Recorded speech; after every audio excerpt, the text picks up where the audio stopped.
আমার চ্যানেলে তোমাদের সকলকে স্বাগত।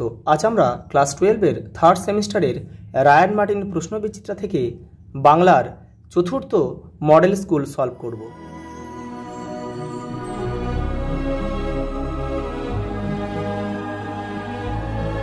দেখো 4 নম্বর স্কুল প্রথম প্রশ্ন। দেখো, যে প্রাণীটিকে ঘিরে আদরিণী গল্পটির কাহিনী আবর্তিত হয়েছে সেটি হলো হস্তিনী।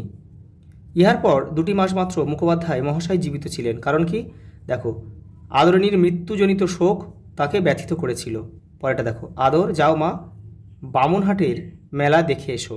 দেখো, সঠিক ক্রমটি লিখতে হবে। গল্প থেকে তোমাদের এই ঘটনাগুলো প্রথম থেকে শেষ পর্যন্ত সাজিয়ে লিখতে হবে। কোন ঘটনাটা আগে ঘটেছিল সেটা তোমাদের সাজাতে হবে। এই ঘয়েরটা উত্তর হবে, অর্থাৎ 4-এরটা 1-এ হবে, 3-এরটা 2-এ হবে, 2-এরটা 3-এ হবে, আর 1-এরটা 4-এ হবে। 4টে বিবৃতি দিয়েছে, কোনগুলো সত্য কোনগুলো মিথ্যা বের করতে হবে। দেখো, জয়রাম মুখোপাধ্যায় পেশায় একজন মোক্তার, সঠিক বাক্য। পরেরটা দেখো, জয়রাম মুখোপাধ্যায় বয়স ছিল 45 বছর, এটা কিন্তু মিথ্যা। দেখো পরেরটা দেখো, জয়রাম মুখোপাধ্যায়ের আদিবাস ছিল যশোর জেলা, এটাও সঠিক। যৌবনকালে জয়রাম মুখোপাধ্যায়ের রীতিমতো বদরাগে ছিলেন, এটাও সঠিক, অপশান ক। পরের প্রশ্ন দেখো, কল্যাণী দ্বাদশ বর্ষে পদার্পণ করিয়াছে, শীঘ্রই তাহার বিবাহ না দিলে নয়। দুটো বাক্যই সঠিক, এই যে দুটো বাক্যই সঠিক এবং উভয়ই সত্য ও পরস্পর সম্পর্কযুক্ত। বিবৃতি কারণ দিয়েছে। দেখো, পয়লা বৈশাখ সন্ধ্যাবেলায় মশমশ করিয়া আদরিণী ঘরে ফিরিয়া আসিল, কারণ উপযুক্ত মূল্য দেবার খরিদ্দার জোটে নাই। তাহলে অপশান ক উত্তর হবে। দেখো, এ ও আর সঠিক বাক্য, আর এর সঠিক ব্যাখ্যা। 9টা, আইনস্টাইনের ধর্ম ছিল দিগন্ত পেরোনো, আব্দুল করিম খাঁর ধর্ম ছিল গান। অর্থাৎ 1-এর সি আর 2-এর ডি কোথায় আছে? দেখো, 1-এর সি 2-এর ডি। আবার দেখো, এখানেও আছে 1-এর সি আর 2-এর ডি, তাহলে আরেকটা দেখতে হবে। কবিরের ধর্ম ছিল সত্যের বয়ান, অর্থাৎ 3-এর বি কোথায় আছে? দেখো, 3-এর বি এটা রয়েছে, অর্থাৎ অপশান ঘ উত্তর হবে।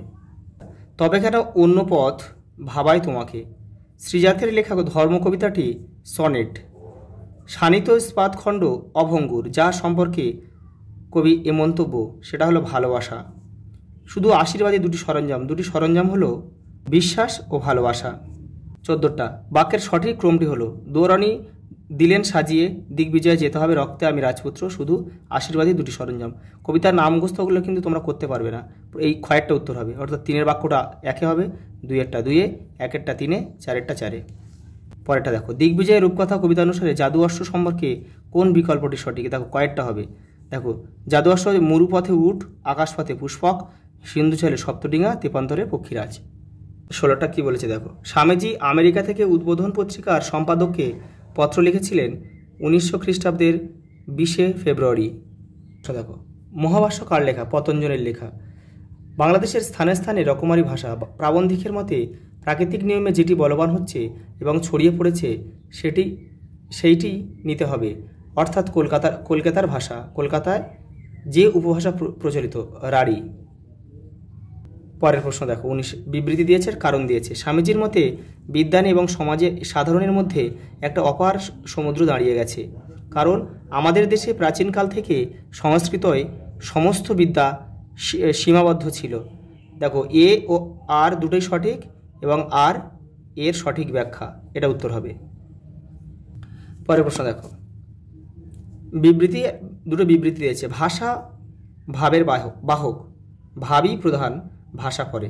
দেখো, বিবৃতি 2 হলো বিবৃতি 1-এর কারণ দেখো, ভাবই প্রধান, ভাষা পরে, সেই জন্য কিন্তু ভাষা ভাবের বাহক। পরেরটা দেখো, পোডরাজ গল্পটির অনুবাদক সুনন্দ চক্রবর্তী। সবসময় বেজন্মটা আমাদের সাপ মুন্নি করছে, বেজন্মটা হলো একটা কাক, ধুয়ে মুছে আগুন বানাবার জন্যে, তো আমার জন্যে দাঁড়াও। রোশো কথাটির অর্থ হচ্ছে অপেক্ষা করো। পরের প্রশ্ন দেখো, পাবলো নেরুদা হলেন একজন চিলিয়ান কবি। বহুস্বরিতা তত্ত্বটির প্রবক্তা মিখাইল বাখতিন। পরেরটা দেখো, রবীন্দ্রনাথ ঠাকুরের চোখের বালি উপন্যাসের সঙ্গে শেষের কবিতা উপন্যাসের শৈলীর যে তফাৎ, তা আসলে নির্ণয় করা যায় বর্ণনামূলক শৈলী দ্বারা। ল্যাড পুরো নাম কি? এলএডি। দেখো, ল্যাঙ্গুয়েজ অ্যাকুইজিশন ডিভাইস। পরেরটা দেখো, এক ভাষার শব্দ অন্য ভাষায় ব্যাখ্যা করা হলে তাকে বলে দ্বিভাষিক অভিধান। একটা স্তম্ভ দিয়েছে, পার্শ্বিক ধ্বনি হচ্ছে ল, কম্পিত ধ্বনি হচ্ছে র, তাড়িত ধ্বনি হচ্ছে ঢয়শূন্যরা, উষ্মধ্বনি দন্তস্ব। দেখো অপশান ক উত্তর হবে। পরেরটা দেখো, বাংলায় মৌলিক স্বরধ্বনির সংখ্যা 7টি। ধ্বনি পরিবর্তনের একটি বাহ্যিক কারণ হলো বাকযন্ত্রের ত্রুটি। মির্জাফর একজন ঐতিহাসিক চরিত্র যার দ্বারা বর্তমানে যে কোনো বিশ্বাসঘাতক ব্যক্তিকে বোঝানো হয়, অর্থাৎ এক্ষেত্রে ঘটছে শব্দার্থের বিস্তার। পরেরটা দেখো, থিজরাস শব্দটির ব্যুৎপত্তিগত অর্থ হলো রত্নাগার। গবেষণা শব্দটির আদি অর্থ ছিল গরু খোঁজা। পরিবর্তিত অর্থ কোনো বিষয়ে নিয়মানুগ বিশ্লেষণ। এটি শব্দার্থ পরিবর্তনের কোন ধারার উদাহরণ? অর্থের রূপান্তর। ফোকো মডার্ন আসলে দেখো লোকগানের ধারা, যে কোনো নাগরিক রুচি মান্যতা পায়। পরেরটা দেখো, মায়ের দেয়া মোটা কাপড় মাথায় তুলে নিরে ভাই। দেখো রজনীকান্ত সেনের রচিত গানটি। বেঙ্গল কেমিক্যালসের প্রতিষ্ঠাতা হচ্ছে প্রফুল্লচন্দ্র রায়। ভারতীয় ফুটবলের ইতিহাসে চিরস্মরণীয় ব্যক্তিত্ব হচ্ছে নগেন্দ্রপ্রসাদ সর্বাধিকারী। দেখো লাস্ট প্রশ্ন, দেখো একটি দৈনিকে এক মার্কিন মহিলার ইংলিশ চ্যানেল অতিক্রম করার খবর পড়ে তাঁর নিজের জন্য এই সম্মানের অধিকার হওয়ার আকাঙ্ক্ষা জেগে ওঠে। বেশ কয়েকটি প্রয়াস ব্যর্থ হওয়ার পর 1958 সালের 27 সেপ্টেম্বর প্রথম ভারতীয় হিসেবে সাঁতারে ইংলিশ চ্যানেল পার করেন তিনি কে? মিহির সেন। আজ এই পর্যন্ত, দেখা হবে পরের ভিডিওতে।